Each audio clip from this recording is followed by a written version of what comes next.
Hi student, in this video you'll see structure. Under that, how to access the structure member or data from structure definition.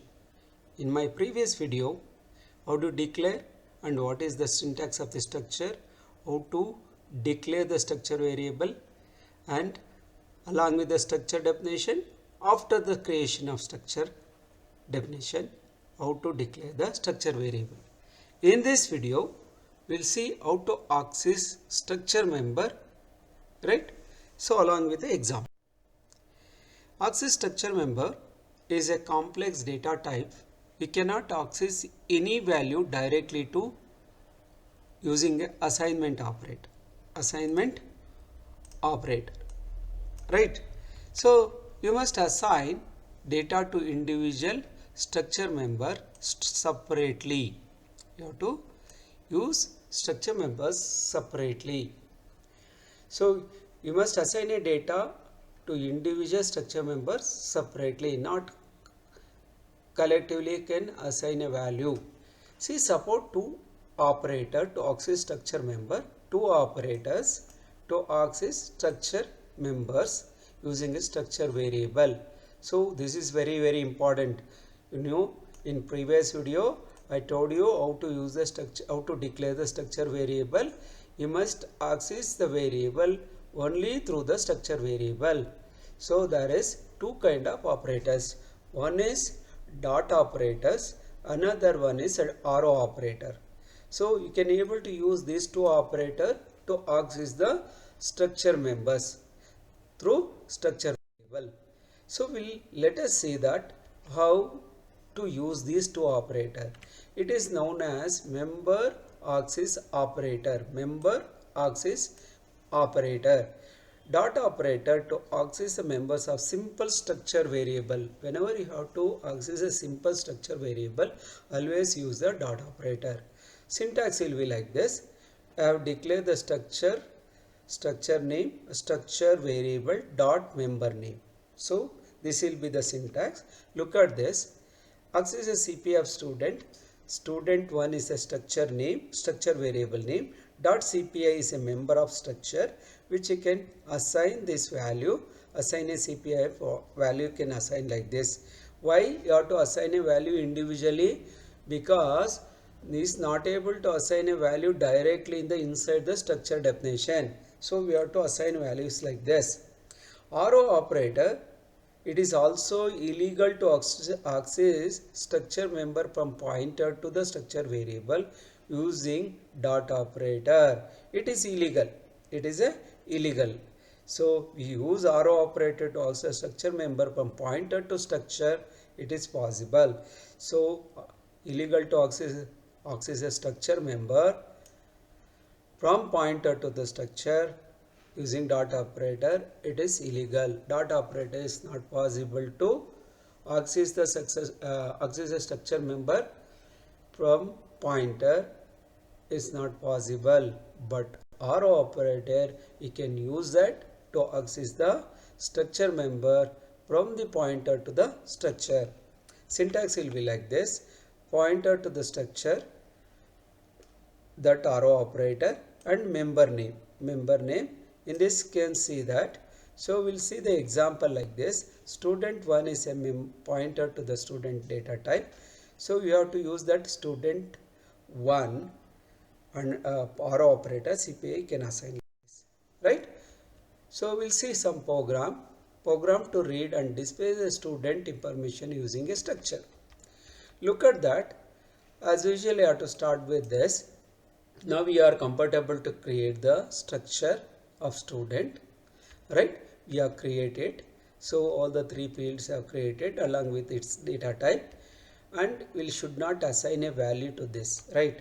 Now we are declare the structure, right? Definition have created, but structure variable I have not created. We can create inside the main program. Struct student is the structure definition name. Then variable have to create inside the struct student. Simple structure variable this. Then input data is a structure member using a dot operator. You can use the dot operator. Enter the student name, scan f s student1 dot name, which is asking by user. Just you have to dot operator. We have assign access this name dot name and enter that name. So name is stored it in the name. Enter the student roll number. Again you are using the, if at all it is a string, you should not use the ampersand sign. It is a integer and float, you have to use the ampersand sign for this. Student1 dot roll and enter the student CPI, and it's a floating point. Enter the student backlog, that also. Display data structure member using a dot operator. Now you are assigning a value using a dot operator.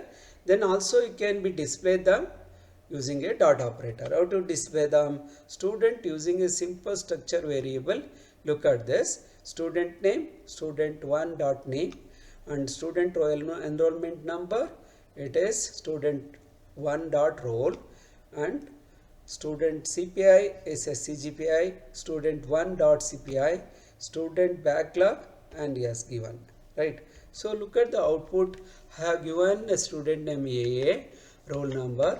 All you have to assign it, enter this value, backlog is 0. Then it has display, right? All it is, whatever the value you entered and assigned into the structure variable, you'll be able to access them using a dot operator. Okay, and gives, right? I think you hope you understand this concept thoroughly. Let's see one of the example. Program to declare the structure, declare time structure and read two different time period and display sum of it. Look at this. As a struct is a time, int is hour, int is a minute. I have taken two. If any time you want to describe, there will be hours and minutes, right? Okay, so try to understand this program. It is, you have to declare time structure. We have declared this time structure and read two different time period. You have to read it in the two different time period and display sum of it, which you have to display it is. So there is seconds are there. So now we have declared the time structure. In this, three members are there: hours, then minutes, and second is there. So structure definition is over. We have moved into the main program. I have to declare that struct time T1 and T2.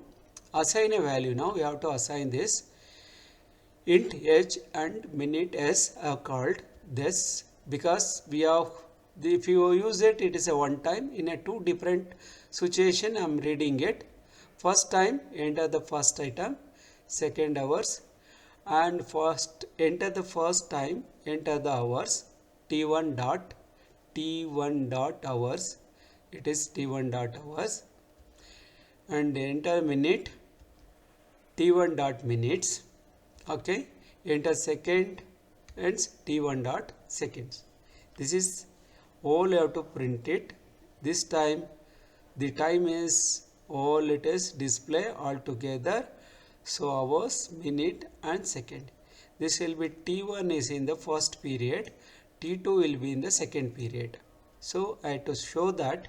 Enter the second time, enter the hours, T2 dot hours, minute, T2 dot minutes, and seconds. Okay, second, but the time is it is also display, right?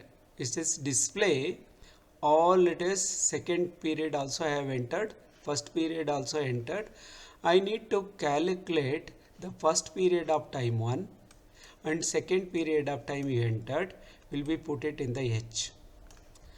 And minute, T1 minutes of first period, T2 minutes of second period will be sum of it and store it in M. Similarly for second, and finally you display all of them in the H and M as together, you will get the result return.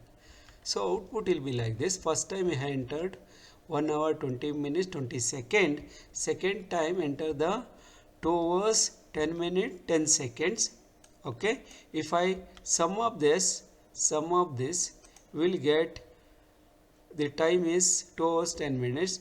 Sum of 2 time is 3 hours 30 minutes 30 second.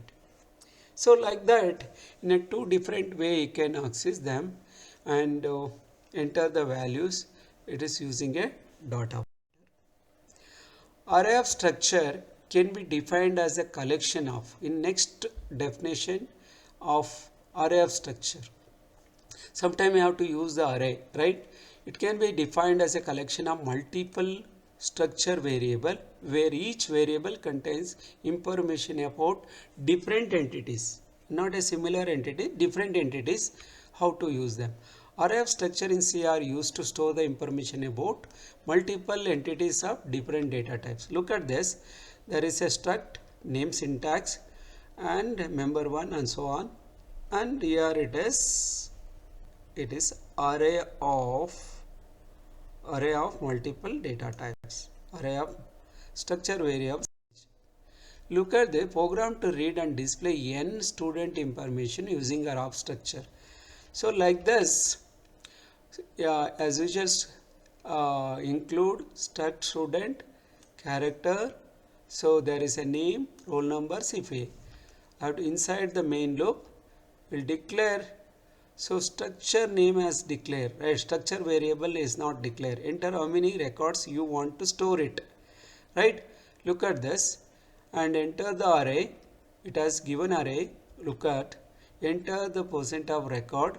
So I plus enter name, the first is student name, a roll number, second and third on CPI and so on. So n is entered, how many student record you wanted to store. If I wanted to store 100 student information, this itself is enough. Okay, I declare that is display n student information using a array of structure. Array of structure. Here it is. Array of structure is S array. S array. S arrays I have declared here. Okay. So there is, in this I have declared array of structure, that is a n. N is decided by user. Right. So using that, in the previous case you have seen only the single array will store it, but in this case you can able to store a single array of name. You can able to store the different information of different data types, right? Look at this. You have to display them, each one of them. So there is array of name, array of I, roll number and all this. Each student information, each time the particular student one information printing, second time second information student is printing, third time third information third student information will be printing like this. So with this, look at this, I enter 3 student, wanted to store all this, similarly second and third, and finally will be printing like this, right? All the student have printed like this. If we understand this concept, please pause the video. If not understood, listen again and again and each line of the code, then it become easy for you to write the in an exam. Okay.